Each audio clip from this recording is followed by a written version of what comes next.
सभी को प्रभु यीशु मसीह के नाम में आपका स्वागत है। मेरी आवाज क्लियर है? सबको आ रही है?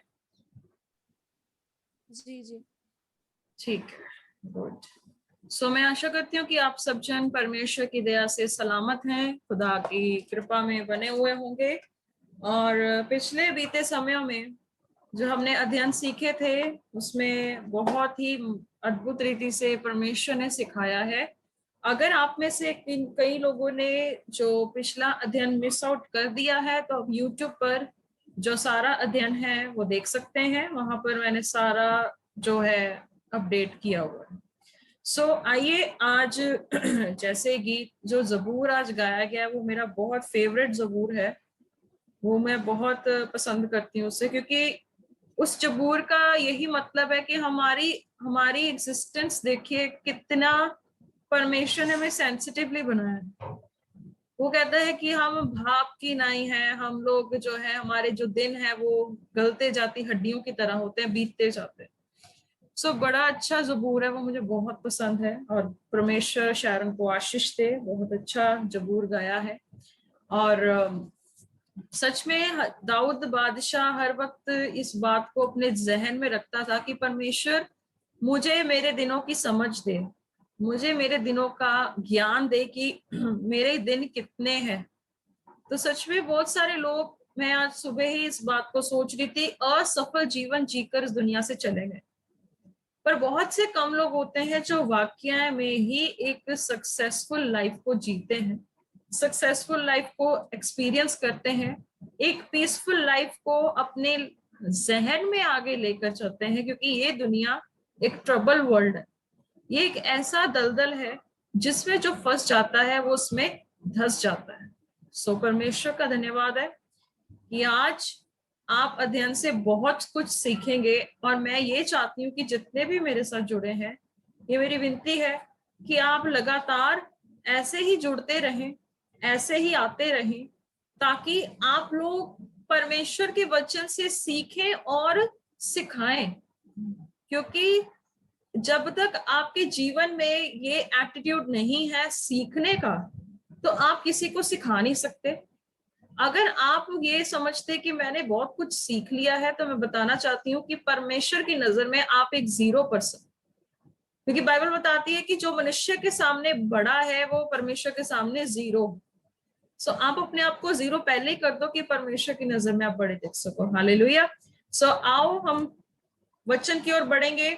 गलातियों का अध्याय शुरू करने जा रही हूँ और मैं रिक्वेस्ट करूंगी कि आप सब जन अपने अपने घरों में जहां कहीं पे भी हैं, अपनी जो डायरीज, अपनी बाइबल्स, अपने नोटबुक्स रेडी रखें।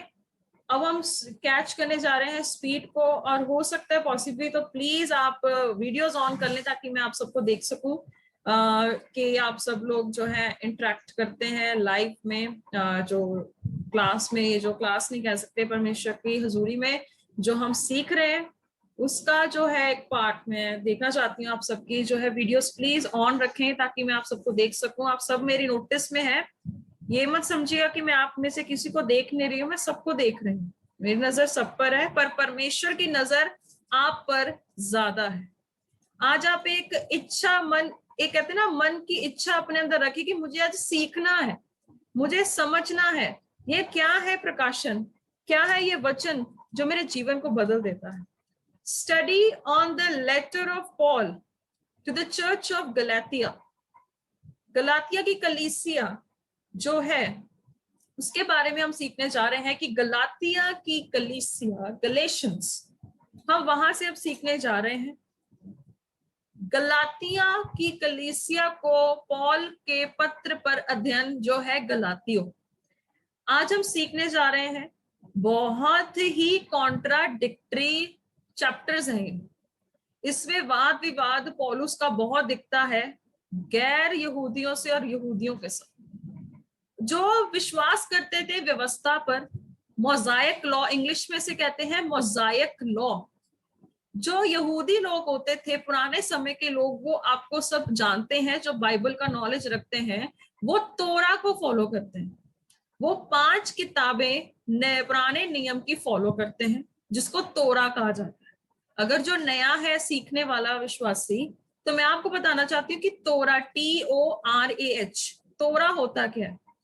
तोरा का मतलब है कि पहली 5 किताबें मूसा के द्वारा लिखी गई किताबें, जिसमें परमेश्वर ने पहले पुराने समय में बलियों को रखा था, सैक्रिफाइसेस को रखा था, मिलाप वाले तंबू के बारे में बताया गया था, उसमें टैबरनेकल की बात की गई थी, इंसान के बनाए जाने से इंसान के पाप में गिरने का, उसके बाद जो है सैक्रिफाइसेस का, अलग अलग चीजों का, हर एक चीजों का एक्सप्लेनेशन, सारी चीजें बताई गई थी।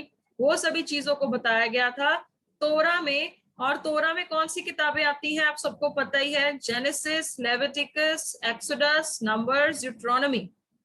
आप सब इन बातों को जानते हैं। आज हम आगे बढ़ रहे हैं, गलातियों का अध्ययन जो हम शुरू करने जा रहे हैं। ये नए नियम की 9वीं पुस्तक है।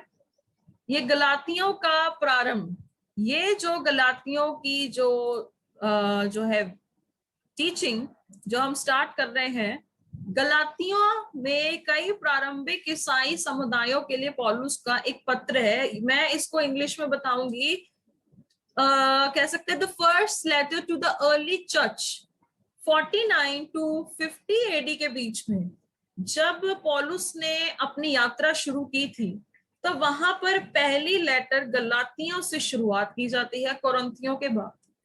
पौलुस का मुख्य रूप से प्रेरितिक युग के दौरान गैर यहूदी ईसाइयों और मूसा कानून के आसपास के विवाद से चिंतित था। मूसा का कानून फॉलो करने वाले लोग, यहूदी, गैर यहूदी लोग, इन सभी के चक्करों में ये फंसा हुए जो लोग थे, जो विश्वास का उदार विश्वास के द्वारा सैल्वेशन जो मिलती थी, वो उससे एग्री नहीं करते थे।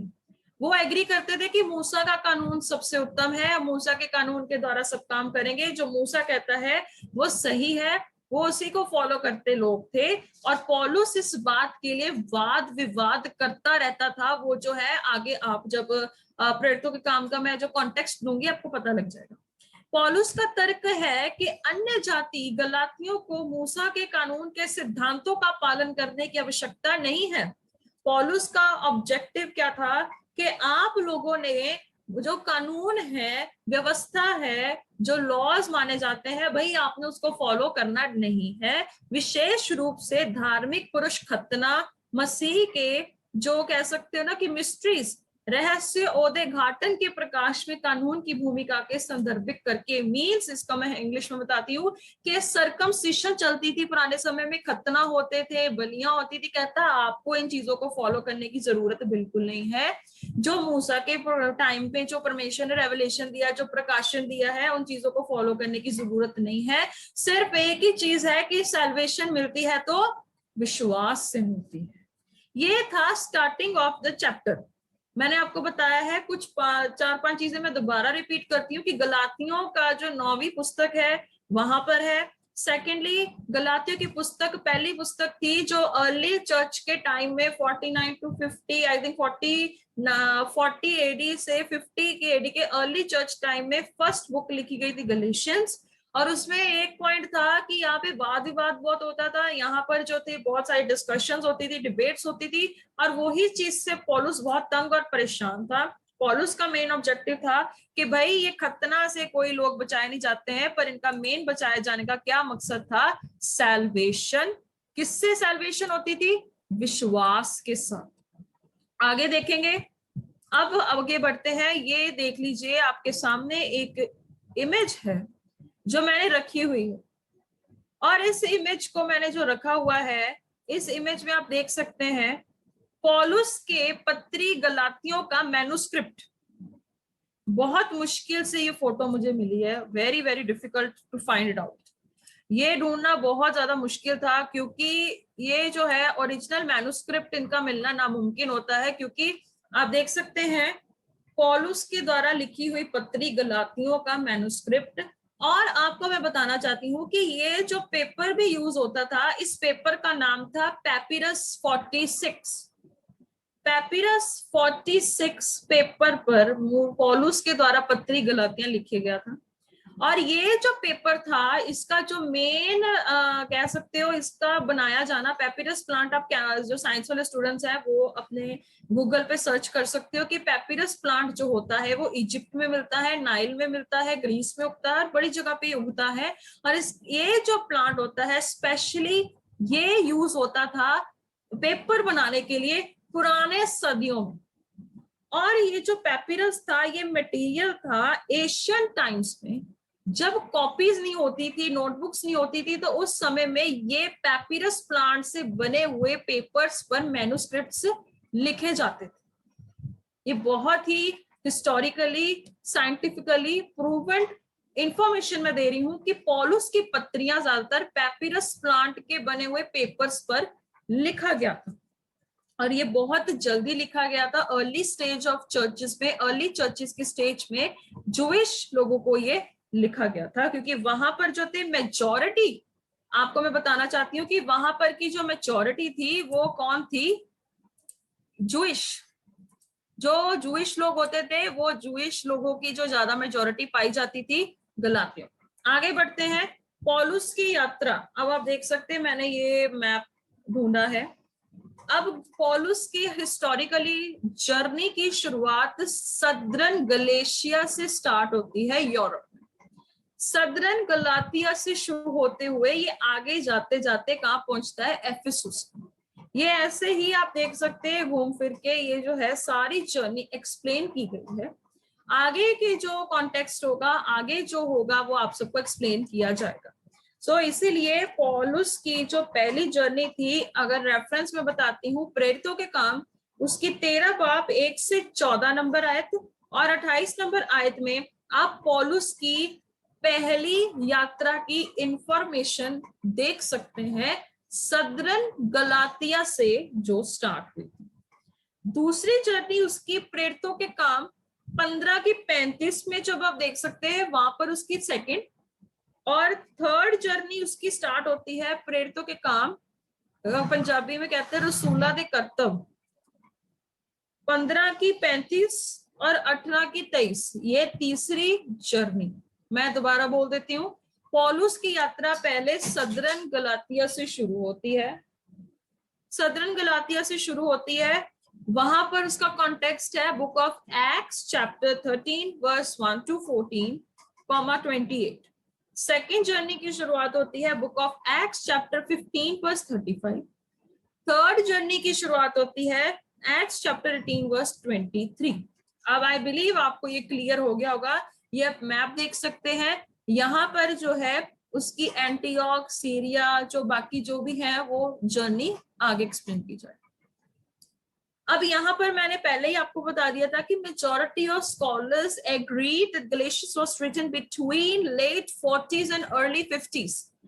पुराने समय में मैंने पहले बताया था कि अर्ली चर्च, जो पहली सदी की कलीसिया थी, जब नई नई कह सकते हैं अर्ली चर्च थी, वो अर्ली 50s में लिखा गया था, मैक्सिमम 49 to 56 के बीच बीच में। इसको कहा जाता है, अजम्पशन है, पक्का नहीं पता है कि प्रमाण क्या है, लेकिन साइंटिफिकली इस चीज को एक्सप्लेन किया गया है कि जो है वहां पर लिखा गया था कि गलेशियंस की जो जर्नी थी वो ऐसे स्टार्ट होती है। फिर आगे देखते हैं कि पॉलुस का ज्यादातर टाइम गलातिया में हुआ था। आपने पीछे अगर मैप देखा होगा तो मैप में आपको एंटीओक दिखा होगा, एंटीओक में भी वो रहा, गलातिया में भी रहा, लिस्त्रा में भी रहा होगा, वहां पे भी गिवन आई बिलीव सो, हाँ लिस्त्रा में रहा और डरबे में रहा।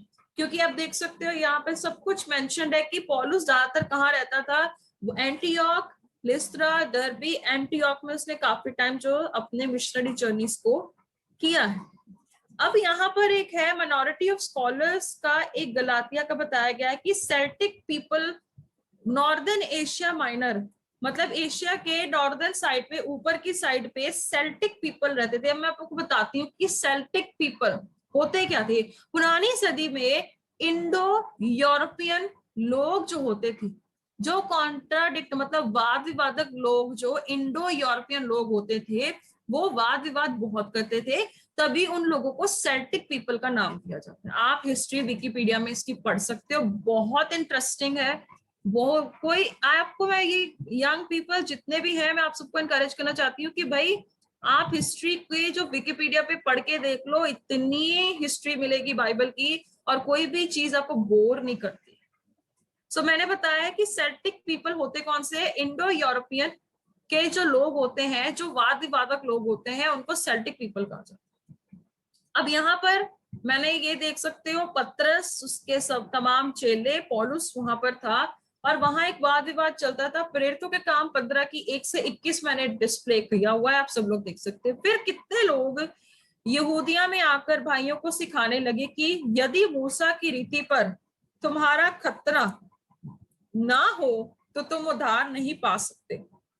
मैंने क्या बोला था, गलेशियंस एक ऐसा है जो स्टार्टिंग में बहुत कॉन्ट्राडिक्टरी रहा है, मूसा के कानूनों में बड़ा पक्का तर्क में रहने वाला था, यहूदी लोग रहते थे, जिसके कारण वहां पे बहुत वाद विवाद होता था। कितने लोग यहूदिया से आकर, मैंने बताया था कहां से आकर, यहूदिया से आकर भाइयों को सिखाने लगे कि ये जो मोज़ाइक लॉ है, अगर आप इसे फुलफिल नहीं करते हो तो आपका सैल्वेशन नहीं है। जब पौलुस और बरनबास को उनसे बहुत झगड़ा वाद विवाद हुआ, तो ये ठहराया गया कि पौलुस और बरनबास, हम में से कितने और व्यक्ति इस बात के विषय में यरूशलेम को प्रेरितों और प्राचीनों, यहाँ पे है प्रेरितों, ओके यहाँ पे आ गया, प्रेरितों और प्राचीनों के पास जाएं। अब यहाँ पर पौलुस, बरनबास और सभी लोग जो थे, वहां पर वाद विवाद शुरू हुआ। अब पौलुस और बरनबास गए, कहां पर गए, उन्हीं वाद विवादक लोग के पास। सो मंडली ने उन्हें कुछ दूर तक पहुंचाया, क्योंकि वो चले गए, क्योंकि उन्होंने डिस्कशंस करनी थी कि ये चीज आप क्या फॉलो कर रहे हैं। वहां पर क्या हुआ, फिनीके और सामरिया से होते हुए अन्य जातियों के मन फेरने का समाचार सुनाते गए। सब भाइयों को बहुत आनंदित किया। वहां पर जाते जाते भी परमेश्वर के मिशन को छोड़ा नहीं। जब यरूशलेम में पहुंचे, ध्यान दीजिएगा 4 आयत से, तो कलीसिया और प्रेरित और प्राचीन उनसे आनंद के साथ मिले, और उन्होंने बताया कि परमेश्वर ने उनके साथ होकर कैसे कैसे काम किया आगे। परंतु फरीसियों के पंथ में से जिन्होंने विश्वास किया था, उनमें से कितनों ने उठकर कहा कि उन्हें खतना कराना, मूसा की व्यवस्था को मानने की आज्ञा देनी चाहिए। आ गए ना फरीसी, फैरिसीज, इनका काम ही यही था वाद विवाद। यीशु के समय में भी वाद विवादक लोग थे। अब यहाँ पर जब यरूशलेम में पहुंचे, वहां पर भी वाद विवाद शुरू हुआ। तो प्रेरित और प्राचीन इस बात के विषय में विचार करने के लिए इकट्ठे हुए। प्रेरित लोग भी है कौन, पौलुस, बरनबास, तमाम लोग, और फरीसी और यहूदिया से आए हुए लोग, इन लोगों के बीच में बहस हुई। तब पतरस ने बहुत वाद विवाद के बाद खड़े होकर उनसे कहा, हे भाइयों, यहाँ पतरस आ गया बीच में, वो कहता कि हे भाइयों, कहाँ पे चली गई मैं, हाँ, हे भाइयों, तुम जानते हो कि बहुत दिन हुए कि परमेश्वर ने तुम में से मुझे चुन लिया कि मेरे मुंह से अन्य जाति सुसमाचार के वचन सुनकर विश्वास करें। अब पौलुस अपना एविडेंस बताता है कि भाई देखो, मैं आपके बीच में से ही निकला हूं, और मैं कोई अलग नहीं हूं, मुझे भी परमेश्वर ने चुना है। क्योंकि वहां पर गलातियों की पुस्तक जो है बहुत कॉन्ट्राडिक्टरी, मैंने पहले बताया था कि पौलुस और चेलों का जो था, बार बार वाद विवाद होता था। उस वाद विवाद में बहुत सारी चीजों में उनका कॉन्ट्राडिक्ट रहा, और मन के जांचने वाले परमेश्वर ने उनको भी हमारी नाई पवित्र आत्मा देकर उनकी गवाही दी। वो भी बता रहे हैं कि भाई जिन लोगों ने बिलीव किया है, जिन लोगों ने विश्वास किया है, उन लोगों को भी पवित्र आत्मा दिया गया है। क्योंकि वो जो थे बहुत विवादक लोग थे, वो विवाद करने वाले लोग थे। तो वो कहता है कि भाई उसमें आप में से ही बहुत सारे लोग जो थे, परमेश्वर ने उन्हें पवित्र आत्मा दिया है, मन के जांचते विश्वास के द्वारा उनका मन शुद्ध करके हम में और उनमें कुछ भेद ना रखा। अब पतरस अपना एविडेंस दे रहा परमेश्वर का कि परमेश्वर ने अपने बेटे यस्सु के लहू से पवित्र आत्मा के द्वारा शुद्ध कर कर भाई सबको ये प्रमाण दिया। आप देख सकते हैं मैं इस चीज को क्यों लिंक कर रही हूँ, क्योंकि मेरा जो चैप्टर है वो इसी से स्टार्ट होता है कि ये कॉन्ट्राडिक्टरी जो था, वहां पे कह सकते हो कि उनका वाद विवाद होता था कि व्यवस्था के द्वारा छुटकारा है, पर वो अपना पॉइंट रख रहे हैं कि पवित्र आत्मा के द्वारा शुद्ध होकर विश्वास से उद्धार होता है। अब तुम क्यों परमेश्वर की परीक्षा करते हो? क्यों वो लोग परमेश्वर की परीक्षा करते हैं कि चेलों की गर्दन पर ऐसा जुआ रखो जिससे ना हमारे बाप दादे उठा सके थे और ना हम उठा सकते। अब वही बात आ गई कि वो परमेश्वर को टेस्ट करते थे। अजीजों, मैं आपको बात बताना चाहती हूँ, यीशु मसीह के समय में भी वाद विवाद होता था। क्या परमेश्वर का काम रुक गया था? कभी भी नहीं। परमेश्वर का काम कभी रुक नहीं सकता, परमेश्वर की योजना कभी रुक नहीं सकती। लेकिन ये ऐसे लोग हैं जो आज की सोसाइटी में भी पाए जाते हैं। बहुत सारे लोग तो ऐसे भी हैं जो परमेश्वर के वचन को तोड़ मरोड़ कर पेश करके अपने आप को सही साबित करते हैं, और जब हमारा वक्त आता है कि हम उन्हें वचन से सही करें, करेक्ट करें, तो वो हम पर उंगली उठाते हैं और हमें क्वेश्चन करते हैं, भाई आपका लॉ, आपका जो पढ़ाने का ढंग है, आपका बताने का ढंग गलत है। तो उस समय में भी चलता था। वो लोग इतने तेज थे जवाब देने में, तो क्या आज हम लोग इतने तेज हैं जवाब देने में? क्या हमारे अंदर आंसर देने की कैपेबिलिटी है? जैसे प्रेरित ने दी है, पत्रस कहता कि परमेश्वर की परीक्षा भाई तुम लोग क्यों कर रहे हो? हाँ, हमारा ये तो निश्चय है कि जिस रीति से प्रभु यीशु के अनुग्रह से उद्धार क्या था, यहाँ पे लिखा हुआ है कि प्रभु यीशु मसीह के अनुग्रह से उद्धार पाएंगे, उसी रीति से हम भी पाएंगे। वो कहता है कि जैसे उस दूसरे लोगों ने सैल्वेशन ली, हम भी लेंगे। तब सारी सभा चुपचाप होकर बरनबास और पौलुस को सुनने लगी कि परमेश्वर ने उनके द्वारा अन्य जातियों में कैसे कैसे चिन्ह और अद्भुत काम किए। जब वे चुप हुए तब याकूब कहने लगा, हे भाइयों मेरी सुनो, शमौन ने बताया कि परमेश्वर ने पहले पहले न जातियों पर कैसी कृपा दृष्टि की, उनमें से अपने नाम के लिए लोग बना ले, और इसी में से भविष्यवक्ताओं की बातें मिलती हैं, जैसे लिखा है कि इसके बाद मैं फिर आकर दाऊद का गिरा हुआ डेरा उठाऊंगा। मतलब मैं इसे पढ़ा रही हूँ, सी देयर आंसरेबिलिटी कितनी एक्सीलेंट थी। अनपढ़ लोग, इतने पढ़े लिखे लोग नहीं थे, वो इतना अच्छे तर्क से आंसर बाइबल से देते हैं। हमारे पास सब कुछ होने के बावजूद भी हम अच्छे से किसी को आंसर नहीं दे। हमारे अंदर ये चीज होनी चाहिए। अब लिखा है कि प्रोफेटिकली वर्ड भी बता रहा है कि बाइबल के इस तर्क में लिखा है कि परमेश्वर अपना दाऊद का जो डेरा गिरा है उसको फिर से खड़ा करेगा, इसलिए कि शेष मनुष्य अर्थात सब अन्य जाति जो मेरे नाम से कहलाते हैं प्रभु को ढूंढे। अन्य जातियों के लिए भी परमेश्वर ने द्वार खोला था, और जो यहूदी लोग थे वो ऑब्जेक्शन करते थे उस बात में, उस टाइम पे भी, जैसे उस समय में भी था तो इस समय में भी। मेरा विचार ये है कि अन्य जातियों में से जो लोग परमेश्वर की ओर फिरते हैं, हम उन्हें दुख ना दें, परंतु उन्हें लिख भेजें कि वे मूर्तों की अशुद्धताओं और व्यभिचार और गला घोंटे हुओं के मांस से और लहू से परे रहे। क्या लिखता है यहाँ पे? वो कह रहा है कि हमें जो अन्य जाति हैं, जेंटाइल्स हैं, हमें उन्हें हर्ट नहीं करना। बस उन्हें ये बताया कि आप अपने मन की शुद्धता में रहें और मूर्तों को दूर करें, व्यभिचार को दूर करें, उनके लहू को, मांस के लहू से दूर रहें, क्योंकि पुराने समय में नगर नगर मूसा के प्रचार करने वाले होते चले आए हैं, पर वह हर सबत के दिन आराधनालय में पढ़ी जाती हैं। जैसे उस समय में चलता था, कॉन्टेक्स्ट को पढ़ा जाता था, प्रचार किया जाता था। लेकिन यहाँ जो प्रेरित पौलुस है, पतरस है, बरनबास है, वो सभी वाद विवाद कर रहे हैं कि विश्वास के द्वारा प्रभु यीशु मसीह के नाम से सल्वेशन। अब आप देख सकते हैं उस समय में भी इतना ज्यादा ये जो था चल रहा था। बट आइए अब हम अध्ययन की ओर बढ़ेंगे, अपने बाइबल्स को खोले। ये था वो सारा कॉन्टेक्स्ट जो इससे मैच करता था। मैंने तभी बोला था कि आपको आंसरेबिलिटी में बहुत मजबूत होना होगा, क्योंकि वो लोग भी इतने मजबूत थे, वो भी इतने ज्यादा क्या थे, स्ट्रॉन्ग थे आंसर्स देने में। तो हमारे लिए ये चीज मैंडेटरी है as a believers, we have to be answerable. वो आंसरेबिलिटी कैसे आएगी? जब परमेश्वर के शास्त्र वचन में आप मजबूत हो। आइए देखते हैं पौलुस की जो ना मनुष्य की ओर से ना मनुष्य के द्वारा, यहाँ स्टार्टिंग देखिए, पौलुस की जो ना मनुष्य की ओर से ना मनुष्य के द्वारा, वरन यीशु मसीह और परमेश्वर पिता के द्वारा जिसने उसको मरे हुए में से जिलाया, प्रेरित है। ये अंडरलाइन कर लो कि वो मनुष्य से नहीं प्रेरित बना, मनुष्य के द्वारा नहीं प्रेरित बना, वो यीशु मसीह के द्वारा प्रेरित बना। आजकल के लोग अपने आप प्रेरित बनते हैं, अपने आप प्रेरणा के साथ प्रभु की सेवा करते हैं, बट उनको ये भूल गया है कि यीशु मसीह के साथ चलने का मतलब है अपने आप से मरना, अपना आप मारना और दुख को उठाकर, सुसमाचार के लिए दुख उठाकर आगे बढ़ना। पौलुस कहता है कि मेरी नियुक्ति परमेश्वर से हुई है, ना कि इंसान से, और सारे भाइयों की ओर से जो मेरे साथ है गलातिया की कलीसिया के नाम, परमेश्वर पिता और हमारे प्रभु यीशु मसीह की ओर से तुम्हें अनुग्रह और शांति मिलती रहे। चौथी आय, उसी ने अपने आप को हमारे पापों के लिए दे दिया, ताकि हमारे परमेश्वर और पिता की इच्छा के अनुसार हमें इस वर्तमान बुरे संसार से छुड़ाए। उसी की स्तुति और बढ़ाई युगानुयुग होती रहे, आमीन।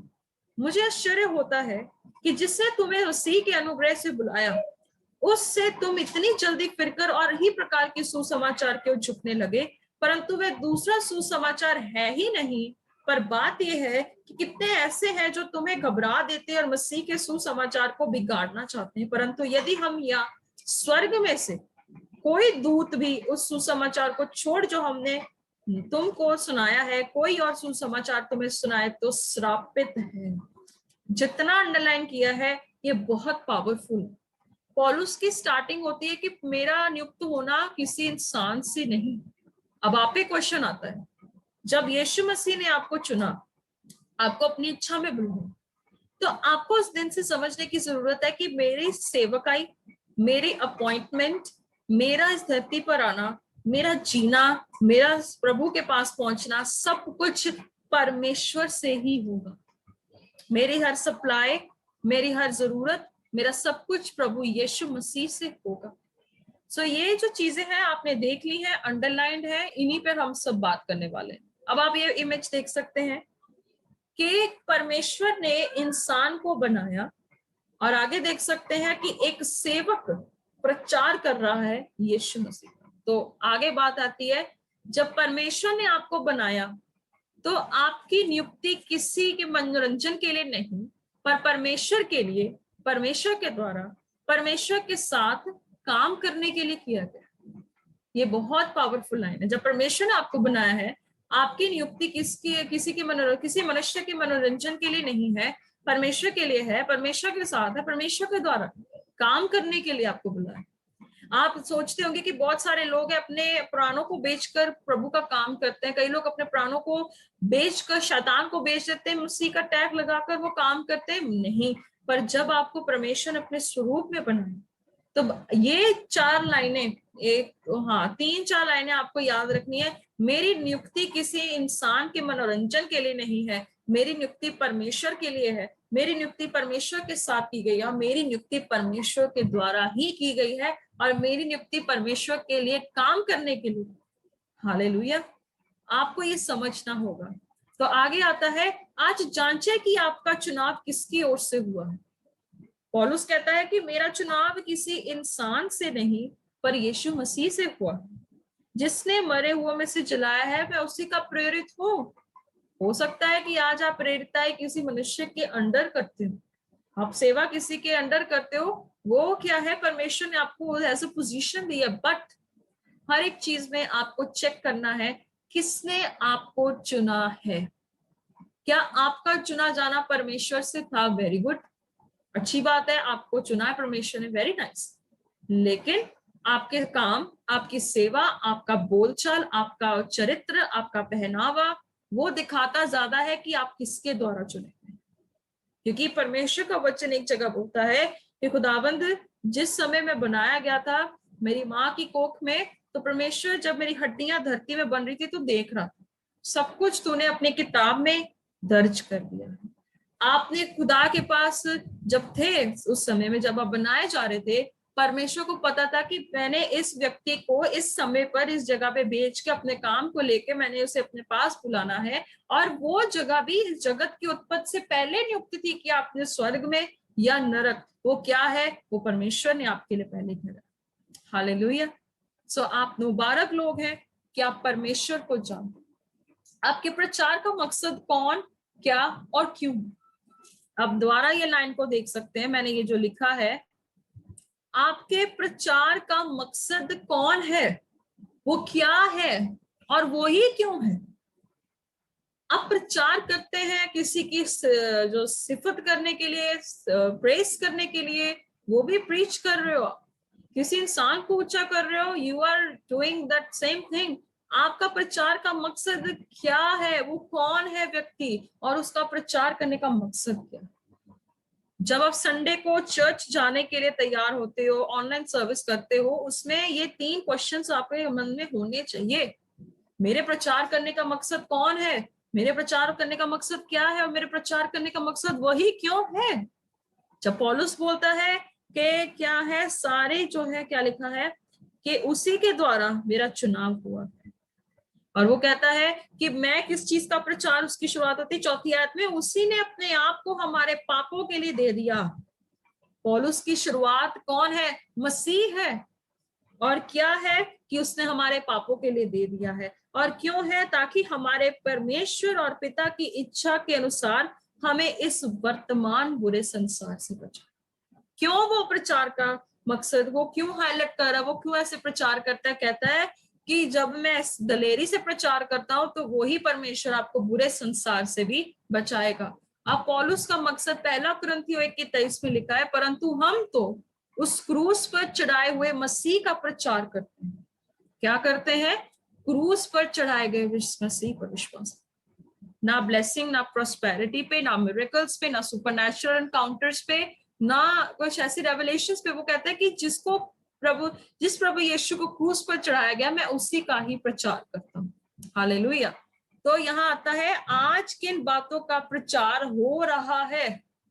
आज किन किन बातों का प्रचार हो रहा है? वहां पर मूसा की व्यवस्था और विश्वास के द्वारा उद्धार के ऊपर ये बातचीत, वाद विवाद चल रहा था, वहां पर डिस्कशंस हो रही थी। यहाँ पर आज अगर मैं 21वीं सदी की बात करूं तो आप सब जितने विश्वासी हैं, मैं आप सबको कहना चाहती हूँ कि आज आप भी किन बातों का प्रचार करते हैं? बहुत ज्यादा ब्लेसिंग को, प्रॉस्पेरिटी को, मनी डबल हो जाएंगी, सब कुछ प्रचार करते हो, पर आपके प्रचार का मकसद कहाँ है? वो कहाँ है मकसद कि मसीह को जो क्रूस पर चढ़ा था मुझे उसी को बताना? किसी की निंदा करते हो, बुराई करते हो, क्रिटिसाइज करते हो, किसी को नीचे गिराते हो, वो आपका मकसद बदल देता है। पर आज आप अपने ये 3 बातें अपने जहन में रख लीजिए। मेरे प्रचार का मकसद यीशु है, मेरे प्रचार का मकसद सुसमाचार है, और मेरे प्रचार का मकसद है कि रूहों को स्वर्ग राज्य की ओर लेके चले जाएं। हालेलुया। यहूदा की पुस्तक उसके 1:23 में लिखा है कि लोगों को भट्टी में से निकालकर स्वर्ग में लेके जाना है। अब इस बुरे वर्तमान संसार से छुड़ाए, इसका कॉन्टेक्स्ट आपको मिल जाएगा। अब आप यहाँ देख सकते हैं कि एक तरफ जो है ये दुनिया जो जल रही है, वो भस्म हो रही है, वो खत्म होने पर आ चुकी है। ये चीजें आज भी हो रही है। ये आने वाला है युग, ऐसा युग आने वाला है कि जिस युग में परमेश्वर ऐसे ही अपनी आग से इस चीज को फिनिश कर देगा। और एक तरफ देख सकते हैं कि यीशु मसीह पुनरुत्थान होकर इब्लीस को फेंक कर, उसके सिर को कुचल कर परमेश्वर क्या है? राज्य करेंगे। प्रकाशित वाक्य उसकी 3:10 में क्या लिखा है? आप पढ़ सकते हैं, तूने मेरे धीरज के वचन को थामा है, इसलिए मैं भी तुझे परीक्षा के उस समय बचा रखूंगा जो पृथ्वी पर रहने वालों के परखने के लिए सारे संसार पर आने वाला है। अब आप देख लीजिए अजीजों, क्या लिखा है परमेश्वर का वचन? कहता है कि मैं तुझे आने वाले जो संकट से बचा लूंगा। तो इसका लिंक किससे होता है ना? तभी पौलुस कहता है कि परमेश्वर पिता की इच्छा के अनुसार हमें इस वर्तमान बुरे संसार से छुड़ाए। और उसे छुड़ाने के लिए क्या चाहिए? पहली लाइन, धीरज के वचन को थामना, उसमें जड़ लेना, उसमें बनते जाना। क्योंकि जॉन 1:1 में क्या लिखा है? आदि में क्या था? वचन। और वचन कौन था? खुद परमेश्वर। और वचन क्या था? देहधारी होकर। अगर वही वचन आज हमारी आत्मा में है, देन परमेश्वर आपको इस बुरे संसार से छुड़ाने के लिए इस बादलों पर आने वाला है। जिस बादलों को आप रोज देखते हो, ये कुछ ही समय के लिए है, पर इसी बादलों पर मेरा परमेश्वर, आपका परमेश्वर, मेरा पिता और आपका पिता बैठकर हमें वहां लेके जाएगा, जो बहुत खूबसूरत जगह होगी, जिसमें कोई रोना नहीं, कोई पीटना नहीं है। और एक जगह मैं पढ़ाना चाहती हूँ, वहां पे आप पढ़ सकते हैं, आइजिया चैप्टर 35 वर्स 3 में। वहां पर एक बहुत अच्छी वर्स है, आई बिलीव मैं आपको एक बार रेफरेंस बता देती हूँ, बहुत अच्छी वर्स है। सो वहां पर लिखा हुआ है, हाँ वही वर्स है। यहाँ पे है 35 की 4, घबराने वाले से कहो हिया बांधो, डरो मत, क्योंकि देखो तुम्हारा परमेश्वर बदला लेने, प्रतिफल देने के लिए आ रहा है। हाँ, परमेश्वर आकर तुम्हारा क्या करेगा? उद्धार करेगा। इसकी 3री आयत में लिखा है, ढीले हाथों को दृढ़ करो और थरथराते हुए घुटनों को स्थिर करो। तो यही चीज बताती है अजीजों कि हमारा परमेश्वर जल्द आने वाला है। अगर आज हम कमजोर हैं, हमारे जो घुटने, क्या इसका मतलब है कि अगर हम कहीं ना कहीं कमजोर हैं, तो परमेश्वर का वचन कहता है कि वो जल्द आने वाला है। वो पलटा लेने के लिए आने वाला है। यशाया उसकी 33 में भी आप पढ़ सकते हो, वहां पर भी बहुत अच्छे से, आई थिंक वहां पर ही होगा कि परमेश्वर की धार्मिकता जो है वो रिवील होगी, क्या क्या चीजें होंगी। पर रेवलेशन में जब आप पढ़ते हो, रेवलेशन में लिखा है कि परमेश्वर अपना द्वार जो पियक्कड़, लुचपन में, व्यभिचार में और झूठ बोलने में, निंदा करने में और वो तमाम शारीरिक बातों में जो लगे हुए लोग होंगे, उनके लिए द्वार बंद किया जाए। सो आज अपनी कैटेगरी देख लीजिए चीजों की, आप आज किस कैटेगरीशन में आते हैं। परमेश्वर आपको किस कैटेगरी में आज देख रहा है स्वर्ग से, क्योंकि परमेश्वर आज भी काम कर रहा है, वो आज भी देख रहा है ये सैल्वेशन वाले लोग हैं, ये सैल्वेशन वाले ग्रुप में आएंगे, ये अनसेव्ड है, इनके लिए एक जगह तैयार है, जो सेव्ड उनके लिए जगह थी। पर बाइबल बताती है कि आपको क्या डरने की जरूरत है, वचन को थामने की जरूरत है। आगे देखेंगे अब 6, 7 and 8। मुझे आश्चर्य होता है, मुझे ये शॉकिंग है कि जिसने तुम्हें मसीह के अनुग्रह से बुलाया है, उसी ने तुम्हें इतनी जल्दी फिर कर और ही प्रकार के सुसमाचार की ओर झुकने लगे। मैं आपको बताना चाहती हूँ इसकी हिस्ट्री। जब पौलुस ने गलातिया की कलीसिया को वचन सिखाया, वहां पे वचन बताया, उन्होंने सब कुछ किया, जब वहां से वो जैसे ही उसने एग्जिट की, जैसे ही वो निकल गया, वहां पर क्या हुआ, एकदम से लोगों ने वो मोज़ाइक लॉ व्यवस्था को और दूसरे सुसमाचार पे एकदम से विश्वास कर लिया। जब पौलुस ने प्रचार किया गलातिया में, वहां से जब वो निकल गया, एकदम से उन्होंने दूसरे विश्वास किया। और वही तभी बोल रहा है, वो हैरान है कि भाई तुमने ऐसे दूसरे सुसमाचार में और ही प्रकार के, 7वीं आयत में लिखा है वह दूसरा सुसमाचार है ही नहीं। पर बात यह है, कितने ऐसे हैं जो तुम्हें घबरा देते हैं, बार बार एंड टाइम्स के बारे में बताकर, रैप्चर के बारे में ऐसे ऐसे डरावनी बातें बोलकर, अरे ऐसे हो जाएगा, वो हो जाएगा। हाँ, हम मानते हैं कि प्रभु यीशु मसीह ने मत्ती 24 में सब कुछ दर्ज किया है कि क्या क्या होने वाला है, रेवलेशन की किताब पूरी भरी है। लेकिन हमारा मेन मकसद जो प्रभु का वचन बताने की है कि तौबा करो, बपतिस्मा लो, बचाए जाओगे, तौबा करो, विश्वास करो, तुम्हारा लिए परमेश्वर ने एक जगह तैयार की। हालेलुया। आप लोग भी ऐसे बने। बाइबल बताती है कि कितने ऐसे हैं तुम्हें डरा देते हैं, मसीह के सुसमाचार को बिगाड़ना चाहते हैं। वो चल रहा है, आज भी लोग बिगाड़ रहे हैं, पर हमारा ध्यान उस तरफ नहीं। अगर हम देखते हुए भी अनदेखी करते हैं, दैट मीन्स कुछ गड़बड़ है, बहुत गड़बड़ है। अगर हम लोग आज भी ऐसे वास को नहीं उठाएंगे, तो फिर हमारे लिए ये समय हो जाएगा कि परमेश्वर का आगमन हो जाएगा, यीशु मसीह आएगा, वो आपको छांटेगा, तो आप बकरी की नाई पाए जाएंगे, और जो भेड़े हैं वो भेड़े की ओर, जो परमेश्वर के राज्य के लिए प्रवेश कर जाएंगे। और दूसरा कुरिन्थियों 11 की 3 से 4, परंतु मैं डरता हूं कि जैसे सांप ने अपनी चतुराई से हव्वा को बहकाया, वैसे ही तुम्हारे मन उस सिधाई और पवित्रता से जो मसीह के साथ होनी चाहिए कहीं भ्रष्ट ना किए जाए। यदि तुम्हारे पास आकर किसी दूसरे यीशु का प्रचार करे, वो आगे ना बात, वो पौलुस लिंक कर रहा है 2 कोरिन्थियंस में, कोरिन्थ की कलीसिया को बताता है, वही चीज को वो आगे ले आता है। जब जैसे गलातिया से जाता है, वहां पर भी दूसरे सुसमाचार को लोग इजीली एक्सेप्ट कर लेते हैं, जिसका प्रचार हमने नहीं किया है। और कोई आत्मा तुम्हें मिले, और जो था कि पहले से तुम्हें सभी चीजों को बताया गया, वो चीजों को आपने फॉलो करना है। पर जो हमारे कॉन्टेक्स्ट के विरोध में कोई प्रचार करता है, you have not to accept it. परंतु यदि हमें या स्वर्ग से कोई दूत भी आकर तुम्हें सुसमाचार को छोड़ जो हमने तुमको सुनाया है, कोई और सुसमाचार तुम्हें सुनाए, तो श्रापित है वो व्यक्ति जो बाइबल को तोड़ मरोड़ कर प्रचार करता है, जो लोगों को घबरा देते हैं, ताने मैंने गॉस्पेल में मारते हैं। वो यीशु मसीह कहेगा कि भाई तुम लोग पिता की इच्छा पे नहीं चले हो। मैथ्यू चैप्टर 27, 23, 24 में लिखा है कि मैं तुम्हें कभी जानता ही नहीं था। अजीजों, आपको ये बात नहीं चाहिए। सो इसका लिंक आप देख सकते हैं, 2 Jesus, 2 good news, 2 gospel, 2 Jesus, 2 Holi spirit, ये सभी चीजें चल रही। अब एक और आपको क्लियर करती हूँ कि यहोवा परमेश्वर के कितने सारे नाम, परमेश्वर के कितने सारे नाम है। एलोहीम है, इबेनेजर है, आपको सेवा ओथ है, बहुत सारे नाम है। और लूसीफर ने भी यही चालाकी की है कि उसने बहुत सारी फॉर्म्स को आगे बढ़ा दिया गया। बहुत सारे डिनोमिनेशंस बना दिए, बहुत सारे कस्टम्स बना दिए, बहुत सारे कल्चर्स बना दिए। यू ऑल नो दैट, आप सब जानते हैं, मुझे बोलने की जरूरत नहीं। सब कितना कॉपी कर रहा है वो लूसीफर, तो इसी चक्कर में भी किया है ताकि लोग भरमाए जा सकें।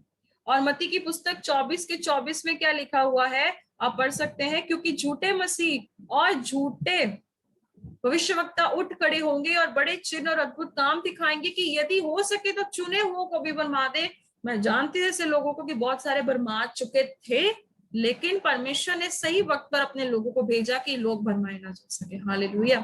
क्योंकि झूठे मसीह, झूठे भविष्यवक्ता, आपकी बैंक में बहुत सारे पैसे आ रहे हैं, आप पैसे देंगे तो हम प्रार्थना करेंगे आपके लिए, ये झूठे मसीह है। ये लोग गलत काम कर रहे हैं। इनको लगता है कि हर एक चीज को पैसे से तोला जा सकता है। पर आगे के कॉन्टेक्स्ट में आप देखेंगे तो वहां पे मैंने बहुत, जो परमेश्वर का वचन, जो बहुत अच्छा वचन जो मेरे मन में आया, मैंने डाला है उस वचन को, कि परमेश्वर भस्म करने वाली आग, आप आग के साथ खेल नहीं सकते, आग आपको जला देगी। और बड़े चिन्ह और अद्भुत काम भी दिखाएंगे, वो बड़े बड़े काम भी करेंगे। अरे मुर्दों तक को जिंदा कर देंगे, वो आकाश से आग गिरा देंगे, वो लोग क्या है कि जो लंगड़े उनको चलाने के लिए लगा देंगे, बहुत सारी चीजें वो करेंगे। पर बाइबल बताती है क्यों, ये उन्हें भरमाने के। क्या उनका वचन के साथ लिंक है, क्या उनको वचन के साथ मतलब है? गुड न्यूज बाइबल बहुत अच्छे से बोलती है, false messiah and false prophet will appear, they will perform great miracles and wonders in order to deceive God's chosen people। यहाँ बहुत अच्छे से लिखा था, तभी मैंने लिखा फॉल्स मसायास, यहाँ लिखा है प्लूरल में, बहुत सारे आएंगे और आ चुके हैं। और मैं धन्यवाद करती हूँ कि आज मेरे जो काफी जो नोन लोग हैं वो भी आए हैं, और वहां पर आप वचन सीख रहे हैं, और आपको ये पता लग रहा है कि वचन क्या बताता है, कि ऐसे लोगों से बच के रहो, परखो इन लोगों को, हर एक को चेक करो। आगे देखेंगे आज की परिस्थिति का मुख्य कारण कौन है। ये सभी कुछ जो है, टाइप का, जो है जिब्रिश भाषा बोलने का, और जो बहुत सारी चीजें हैं, जो तेल रुमाल पानी बेचना, एवरीथिंग जो सब कुछ चला, उसका एक कारण है विश्वासी, वो खुद एक कारण। आप सोच रहे होंगे मैं भी तो प्रभु में विश्वास करता हूँ, मैं भी बिलीव करता हूँ, मैं ही क्यों नहीं, आपकी बात नहीं करूंगी। जिन्होंने तो सच्चाई जान ली है वो तो वेल एंड गुड है, हैट्स ऑफ, उनको सच्चाई पता लग गई समय पर जो लोग जानते हुए भी अनजान बरते हैं, वो है विश्वासी सारे चीजों की जड़। आप ही उस चीज को अलाउ करते हो, आपने ही उस चीज को आने दिया अपने लाइफ। कभी परखा उस चीज को कि क्या वो परमेश्वर से है कि नहीं? कौन से कारणों से? पहला, परमेश्वर के साथ संबंध अच्छा नहीं है, क्योंकि उनके और परमेश्वर के बीच में मूर्तें आती हैं। मूर्तें मतलब कि जो चीज परमेश्वर से ऊपर है, आप उसे जगह देते हो, वो मूर्त गिनी जाती। आप खुद भी एक मूर्त बन सकते हैं, क्योंकि आप अपनी खूबसूरती पे घमंड करते हैं, बार बार शीशे पे जाके अपने बाल को सेट करते हैं, अपना सब कुछ स्टाइल वाइल देखते हैं, वो परमेश्वर से ऊपर ही है। आप अपने आप को ऊंचा करने के लिए दुनिया के सामने जाते हैं, स्टेज पे जाते हैं, वहां पे भी अपने आप को बहुत दिखाते हैं, अरे मैं देखो कैसे काम करता हूँ, मैं चमत्कार करता हूँ, मैं ये कर सकता हूँ, मैं वो कर सकता हूँ। सब कुछ जो प्रभु के ऊपर है वो मूर्त बन जाती है। अब यूहन्ना 15 की 5 से 6 में देखेंगे, मैं दाखलता हूँ तुम डालियां। प्रभु कहते हैं कि मैं दाखलता हूँ तुम डालियां हूँ, जो मुझ में बना रहता है और मैं उसमें। अब कंडीशन 2 आती है, आपको मसीह में बनना होगा और मसीह आप में बना रहे। कैसे मसीह आप में बना रहेगा? जब आप वचन में बने रहे। अगर आप मसीह में बने रहते हैं तो चेक करिए कि आप प्रभु आप में है, बना रहता है, वो आपके अंदर ही रहता है, एक्टिवेट करना पड़ता है ना। तो वचन में बने रहना वो बहुत फलता है, वो फल लेकर आता है, क्योंकि मुझसे लोगों को तुम कुछ भी नहीं कर सकते। मसीह जब आता है, जब आपके जीवन में आपकी नेचर चेंज होती है, आपका कैरेक्टर चेंज होता है, आपकी थिंकिंग चेंज होती है, दैट मीन्स परमेश्वर आपको चेंज कर रहा है। यीशु मसीह आप में बना हुआ है और आप मसीह में बने हुए। रोज प्रार्थना, बाइबल पढ़ना, अध्ययन करना, अपने आप को एजुकेट करना। अब मैं बताती हूँ एडुकेट करना। अब जितने बच्चे, आई बिलीव सो यहाँ पे +2 वाले बच्चे भी होंगे, कॉलेज गोइंग वाले भी होंगे, और तमाम जो लोग पढ़ भी चुके, आप लोग इतनी मेहनत क्यों करते हो? आप लोग अपने आप को इतना एडुकेट क्यों कर रहे हैं? क्यों? ताकि कल को जब आप अपनी फील्ड्स पे जाओ तो आपके पास स्किल हो कि आप उस चीज को कर सकें, है ना। तो इसी तरह बाइबल की नॉलेज होनी बहुत जरूरी है, क्योंकि कल को आने वाले समय में झूठे मसीह और भी खड़े होंगे, तो आपको इतनी स्किल आपके अंदर भी होनी चाहिए। उनके मुंह पर जब आप ऐसे वचन को दो, उनको ऐसा तमाचा मुंह पे मारो वचन से कि वो लोग कभी भी हिम्मत ना करें कि वो झूठा काम कर सके। हालेलुया। क्योंकि हमारी पढ़ाई, हमारी विद्या अगर हमारी जो अनपढ़ता को दूर करती है, तो आत्मिक तौर से भी अनपढ़ता हमारे अंदर होती है, पर हमारे लिए ये जिम्मेदारी है कि हमारे अंदर एक स्पिरिट बीइंग है, उसको स्ट्रॉन्ग करना है। बाइबल बोलती है यदि कोई मुझ में बना ना रहे तो वह डाली काटी जाती है, उसे फेंक दिया जाता है। जब वो सूख जाती है, लोग उन्हें बटोर कर कहाँ फेंकते हैं? आग में। एंड में क्या होगा? आप अनसक्सेसफुल लाइफ जिएंगे तो आप खत्म हो जाएंगे और आपको हमेशा के नरक में डाल दिया जाएगा। सो इसलिए क्या लिखा है? तुम मुझ में बने रहो और मैं उसमें बना रहूंगा जो मुझ में बना। आगे की बात देखेंगे। वचन की सेल्फ स्टडी तो बिल्कुल ही नहीं है, बिल्कुल भी नहीं है। लोग परखते भी नहीं है। आप जब किसी भी चर्च में जाते हो, किसी को सुनते हो, आप मुझे भी सुन रहे हो, मुझे भी चेक करो भाई सिस्टर ये वचन से बात कर रही हूँ कि नहीं कर रही। पहला थिस्सलुनीके 5:21 में लिखा है सब बातों को परखो। हम परखते नहीं है। हम खाना अगर देखो, अगर आप रेस्टोरेंट में जाते हो, पहले आप चेक करते हो वहां पे प्लेट होती है, इस प्लेट को अच्छे से साफ करते हो टिश्यू पेपर से, वहां पर सारी जो हाइजीन के ध्यान रखते हो। वहां पे जाते हो तो देखते हो खाना अच्छे से सर्व किया है, कोई कीड़ा ना हो, कुछ ऐसे ना हो, तभी इतनी जांच पड़ताल करके फिर आप खाना खाने बैठते हो। घर में भी ऐसे करते हो, कुछ सब्जी बनाने से पहले बेकिंग सोडा पानी में उसे साफ किया जाता है, उसे डुबाया जाता है 20 मिनट, फिर उसको क्या है वॉश किया जाता है, उसके बाद उसकी जो उसको अनपील किया जाता है, उसके बाद उसे कट किया जाता है, उसे फ्राई किया जाता है। हर एक चीज में कितना अच्छा प्रोसेस चलता है। तो आत्मिक तौर से आप इतने निर्बुद्धि क्यों हो जाते? घर के काम में इतना अच्छा प्रोसेस है, मदर्स इतना अच्छा प्रोसेस चलाती हैं। स्टूडेंट जो होता है वो क्या होता है कि हर बुक का राइटर को परखता है कि भाई ये राइटर जो है इतना क्लैरिफाइड है, इतना वो है कि हम उसकी बुक पढ़े हमारे लिए अच्छा होगा। तो आत्मिक तौर से क्या हो जाता आपको? यही तो पौलुस इतना वाद विवाद उन लोगों से करता था, भाई सैल्वेशन विश्वास से होता। प्रेरितों का काम 17:11 में लिखा है कि जब भी वो प्रेरितों को सुनते थे तो शाम को या जब भी उन्हें वक्त मिलता था, यहाँ पे लिखे पवित्र शास्त्रों से ढूंढते रहे कि ये बातें यूं ही है कि नहीं। अगर वो बातें ऐसी हैं तो अच्छा है, हम उन्हें एक्सेप्ट करेंगे, अगर नहीं है तो हम नहीं सुनेंगे। आत्माओं की प्रतीति करते तो है पर परखने में फेल हो जाते हैं। दूसरा पत्रस 2:1-2। जिस प्रकार उन लोगों में झूठे भविष्यवक्ता थे, मैं आपको होमवर्क देती हूँ कि आप 2 पीटर चैप्टर 2 घर पे आराम से पढ़िएगा, आज आपको पता लग जाएगा। और साथ ही में पढ़िएगा दूसरा पत्रस 3। और जिस प्रकार उन लोगों में झूठे भविष्यवक्ता थे, उसी प्रकार तुम में भी झूठे उपदेशक होंगे। अब यहाँ ध्यान दीजिए, तुम में भी, हमारे में से ही झूठे लोग निकले ना, तभी बोला विश्वासी ही इस चीज का मेन कारण है। क्योंकि आप लोग परखते नहीं हो, आप लोग स्टडी नहीं करते हो, आप लोग जस्टिफाई नहीं करते हो, चेकआउट नहीं करते हो कि बंदा सही बोल रहा है कि। हालेलुया।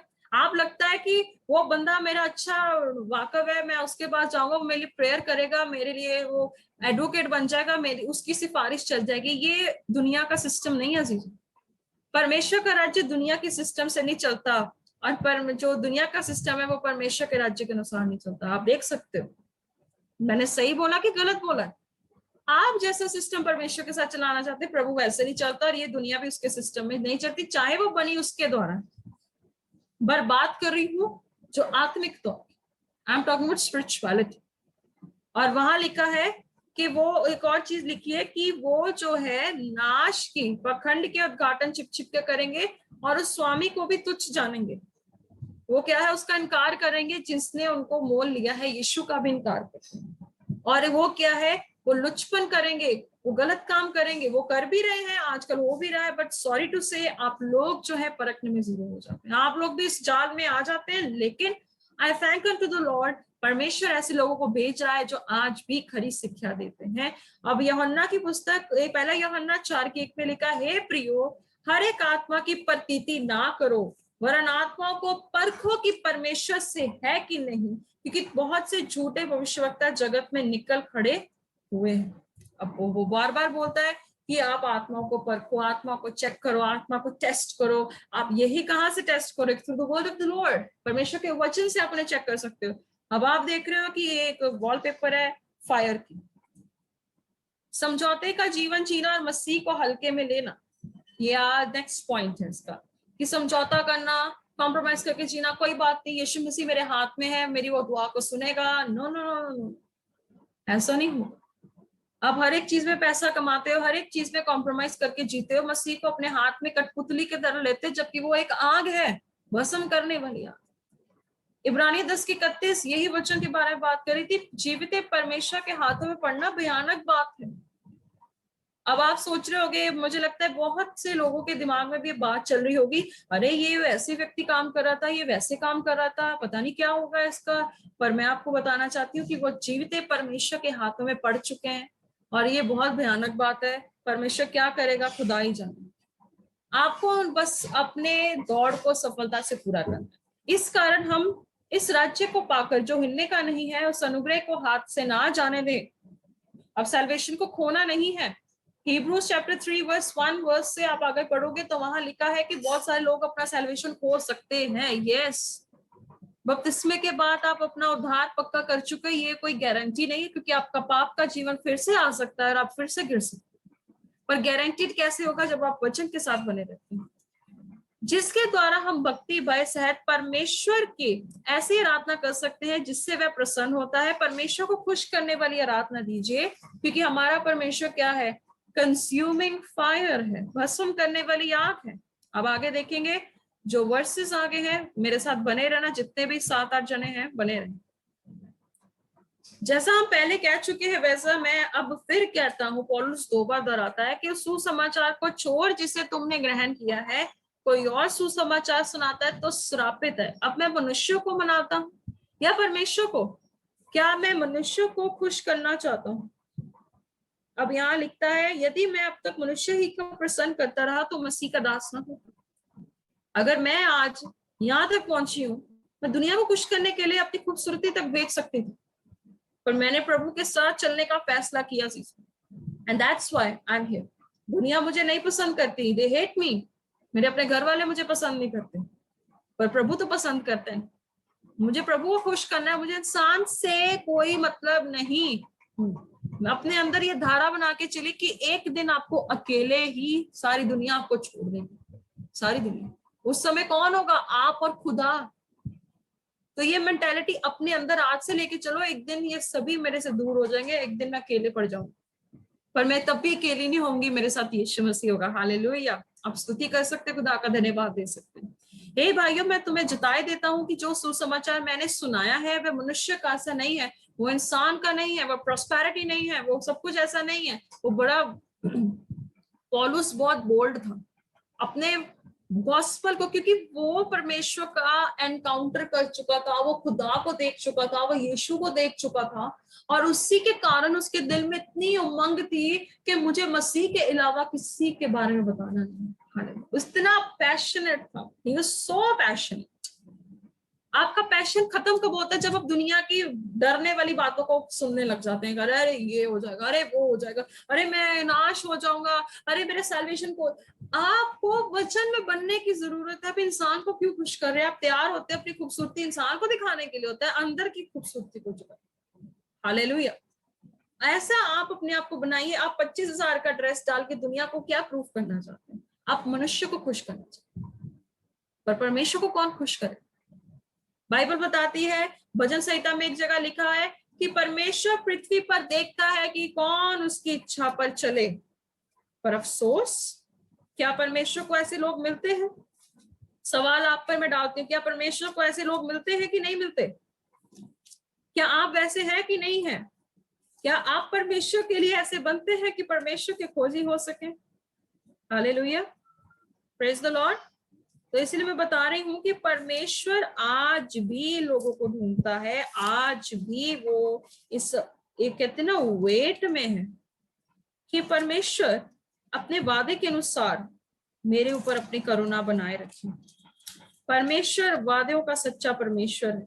एक वर्ड्स नहीं मिल रही है मुझे, जैसे मेरे माइंड में क्लिक हो जाएगी मैं आपको बता दूंगी कि कौन सी वो वर्ड्स होगी।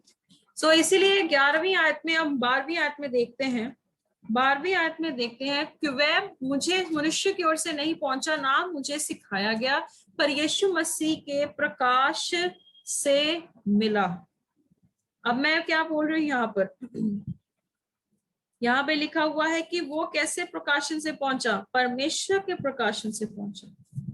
क्योंकि खुदावंद ऐसे लोगों को ढूंढता है, ऐसे प्रस्तिष्कार को ढूंढता है। यस, भजन संहिता 53:2, परमेश्वर ने स्वर्ग पर से मनुष्य के ऊपर दृष्टि की ताकि देखी कोई बुद्धि से चलने वाला या परमेश्वर को पूछने वाला है। यही वर्ष को मैं ढूंढ रही थी, थैंक गॉड मुझे टाइम से मिल गई। तो यही पर आगे देखिए, अब यहाँ पर ये पॉइंट्स है अजीजों, मेरे भाइयों बहनों जितने भी बने हुए मेरे साथ, मैं बताना चाहती हूँ कि प्लीज आप इन पॉइंट्स पर ध्यान दीजिए। पहला पॉइंट, आज प्रचार किस प्रकाशन से किया जाता है। नंबर 2, क्या उस प्रकाशन से जीवन बदलते हैं। नंबर 3, ये बहुत इंपॉर्टेंट सवाल है, इसकी आप स्क्रीनशॉट भी ले लो या आप कैसे करना चाहते हो आप देख सकते हो, इट्स योर प्रोसेस। आज प्रचार किस प्रकाशन से किया जाता है, पहला क्वेश्चन। दूसरा, क्या उस प्रकाशन से जीवन बदलते हैं। तीसरा, क्या उस प्रकाशन की नींव बाइबल से है या नहीं। चौथा, क्या उस प्रकाशन से आपका जीवन स्थिर हो रहा है। क्या उस प्रकाशन से मसीह झलकता है। सवाल है ज्यादा पर जवाब होगा आपका।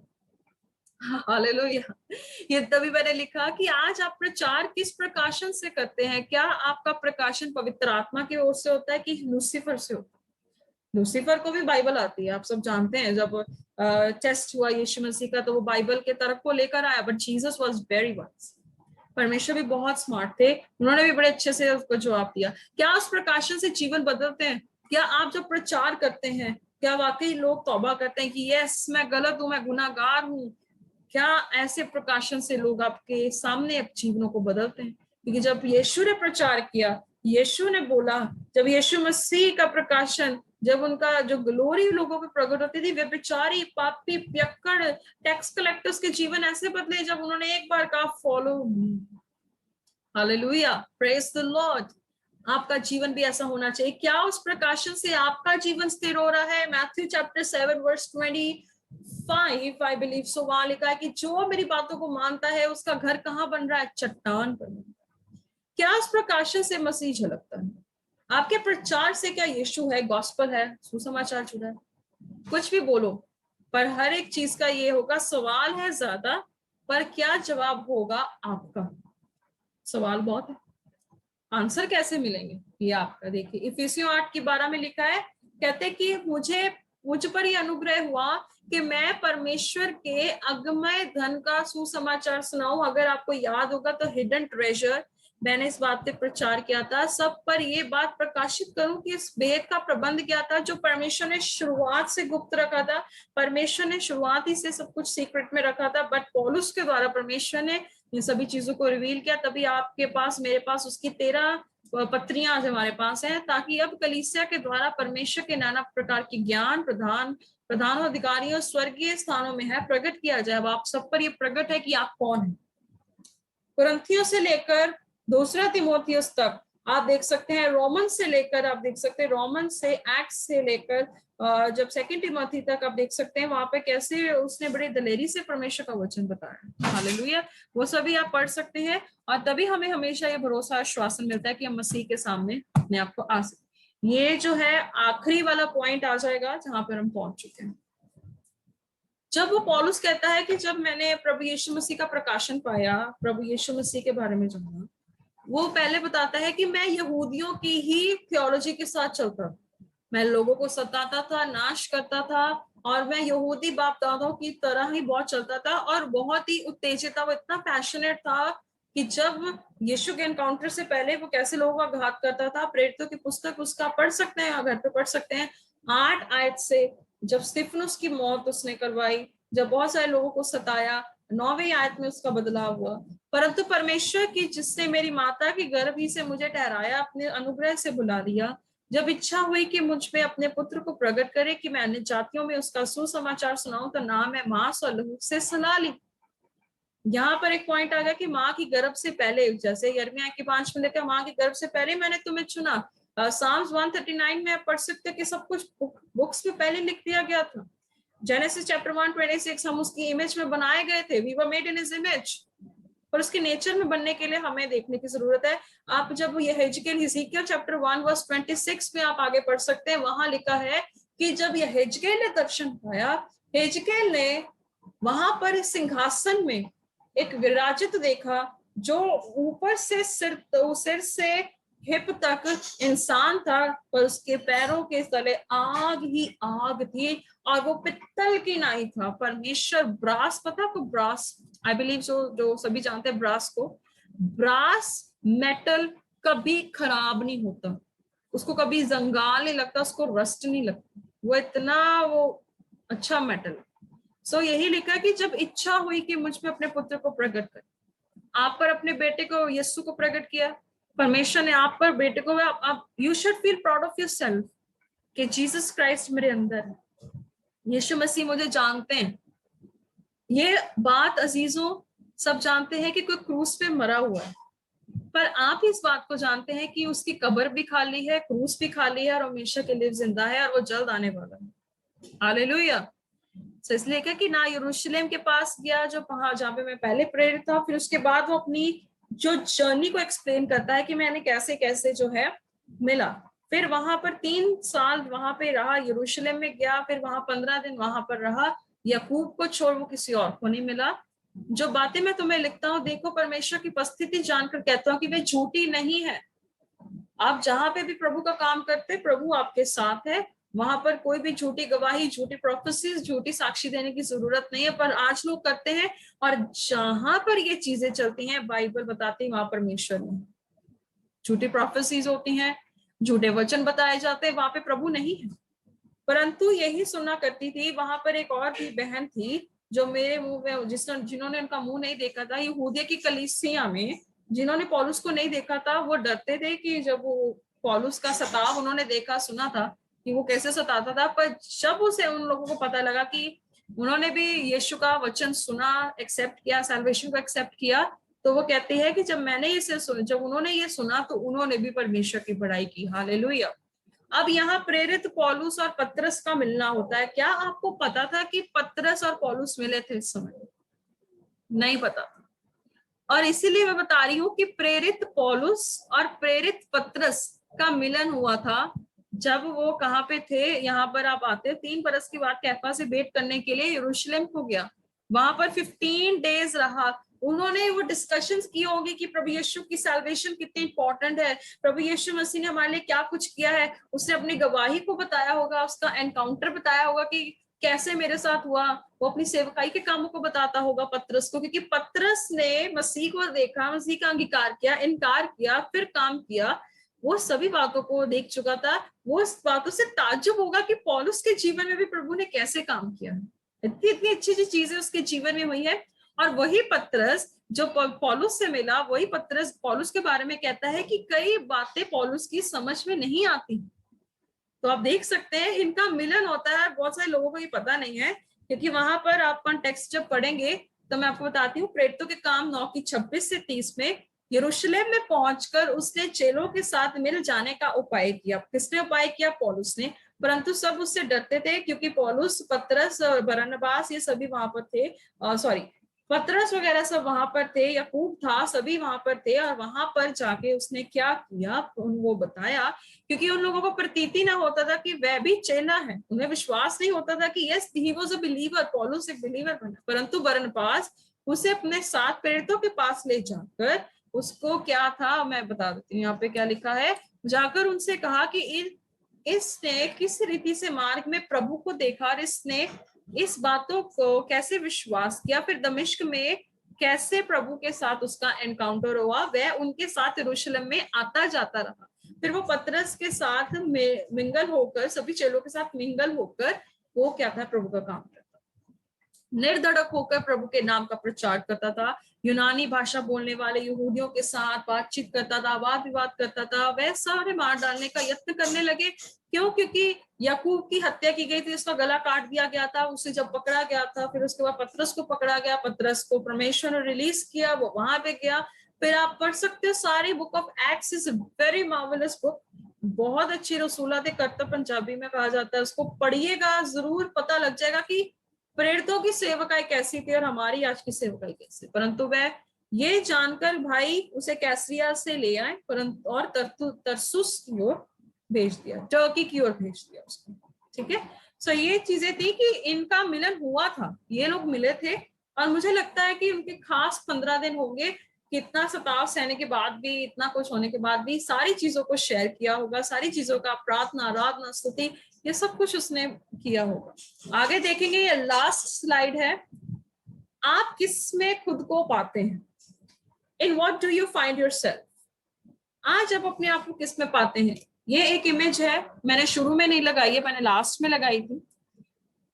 एक ऐसा पेड़ है कि जो फलता है, जिसकी जड़ें बड़ी मजबूत है, और एक ऐसा पेड़ है जो पहाड़ पर लगा है पर वो सूख चुका है और वो कट जाएगा। आज ऐसे ही लोग हैं, मनुष्य को खुश करने वाली सेवा करते हैं, मनुष्य को खुश करने वाली बातें बोलते हैं, मनुष्य को खुश करने के लिए चमत्कार भी करते हैं, जादूगिरी करते हैं, बहुत सारी चीजें करते हैं। पर ये एक ऐसे पेड़ के समान है जो पहाड़ पर लगाया तो गया है, इसकी जड़ें कमजोर हो जाएंगी, वो सूख चुका है और उसे एक दिन जल्द काटा जाएगा। लेकिन अगर आप एक ऐसे पेड़ के समान है जो जड़ में उगते जा रहे हैं, फल लेकर आ रहे हैं, आपको तूफान का भी सामना करना पड़ेगा, आपको आंधी का भी सामना करना पड़ेगा, आपको सभी चीजों का सामना करना पड़ेगा। लेकिन ये आप पर है कि आप आज किस कैटेगरी में आते हैं। ये लीजिए, ये लास्ट स्लाइड है, अब हम खत्म करते हैं। आप किस में खुद को पाते हैं? आज आप दोनों कैटेगरी देख लीजिए, क्योंकि प्रभु इन दोनों का न्याय करेगा। वो अच्छे जो फल लेकर आते हैं उसको भी छांटेगा, जो नहीं भी लेकर आते हैं उसे काट डालेगा, उसका भी न्याय होगा। पर आज आप किस में अपने आप को पाते हैं? आइए हम प्रार्थना में जाएंगे, और मैं धन्यवाद देती हूँ प्रभु का कि आज उन्होंने बड़ी अच्छी हमें स्टडी दी है। आई थिंक हम लोग रह गए हैं, इट्स ओके। हम चाहे जितने भी लोग हैं, प्लीज आप अपनी वीडियोस ऑन कर सकते हैं, स्टडी ओवर हो चुकी है। अब हम प्रार्थना में जाएंगे। आइए हम प्रार्थना करें, हम सब जितने भी भाई बहन हैं, जितने भी लोग जुड़ चुके हैं मेरे साथ, लेट्स प्रे नाउ। बहुत अच्छी टीचिंग थी, वेरी ब्यूटीफुली, बहुत अच्छे से सीखा हमने कि हमारे लिए प्रभु में बनना बहुत जरूरी है, प्रभु में फल लेके। हमारी कैटेगरी एक ऐसे पेड़ की तरह हो जो फल लेके आने वाला है। हम ऐसे पेड़ की तरह ना बने कि जो पहाड़ पर तो लगा है, सूखा पड़ा है, उसे काट दिया जाने वाला है। आप जब पतरस की कहानी, दूसरा पतरस 2 पढ़ेंगे, वहां पर आप देखेंगे, वहां पे लिखा है कि ये लोग जगत की पहले से ही नाश होने के लिए बनाए गए, शुरू से। सो हमारा परमेश्वर बहुत महान है, हमारा खुदा बहुत बड़ा है, बहुत ज्यादा। और हम लोग, मैं इस गलातियों के अध्ययन से बहुत खुश हूं कि परमेश्वर ने कितना सिंपल सिखाया, बातें बहुत सिंपल थी, लेकिन परमेश्वर ने इसे इतना डीपली समझाया। It was really amazing. आइए प्रार्थना करेंगे, अपने अपने हाथों को उठाकर, जैसे भी आप प्रार्थना करना चाहते हैं, जैसे भी परमेश्वर के सामने आप दुआ करना चाहते हैं, आप शुक्र करना चाहते हैं, धन्यवाद देना चाहते हैं, करें धन्यवाद प्रभु का, शुक्र करें।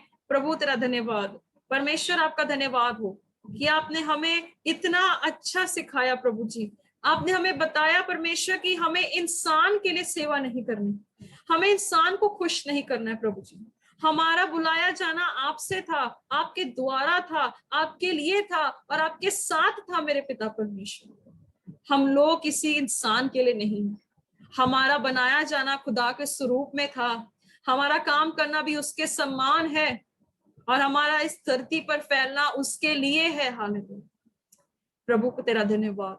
आइए कुछ समय धन्यवाद करें, यीशु का धन्यवाद करें कि प्रभु इतनी अच्छी चीजों को लिए धन्यवाद देते हैं। प्रभु ऐसे, प्रभु जी खरे मोती, ऐसे प्रभु जी हीरे जो सोने के महलों से बढ़कर है, तेरा कलाम आज हमारे पास पहुंचा है। दाऊद कहता है कि प्रभु मैं तेरे इसी वचन के लिए प्यासा था, प्रभु मैं तेरे इसी वचन के लिए हर्षित था, और प्रभु तूने मुझे वचन दिए।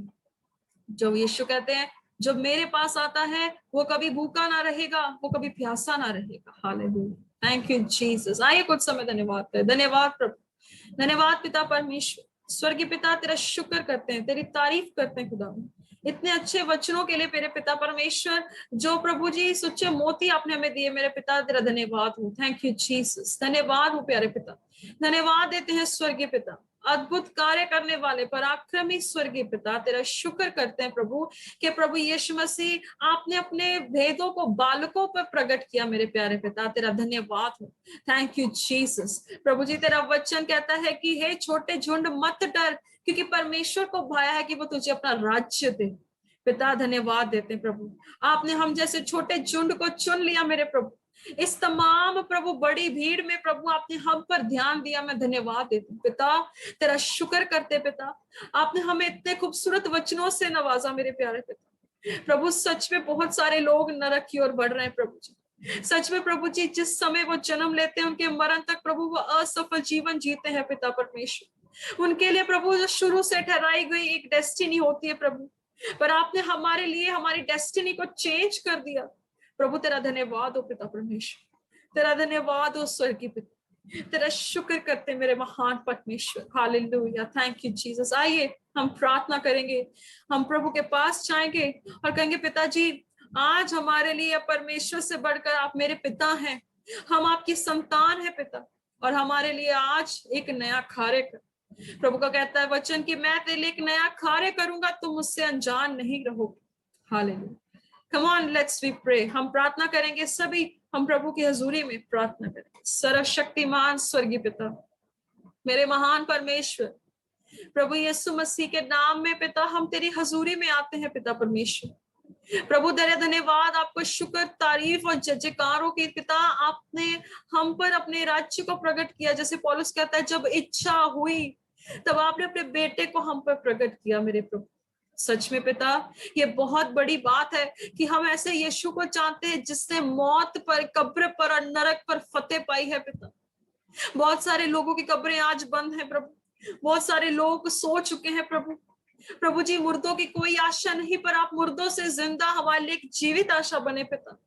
बहुत बहुत धन्यवाद देते प्यारे पिता। प्रभु जी, हम चाहे जितने भी लोग हैं, पर प्रभु आपका वचन कहता है कि ये छोटा झुंड 1000 हो जाएगा।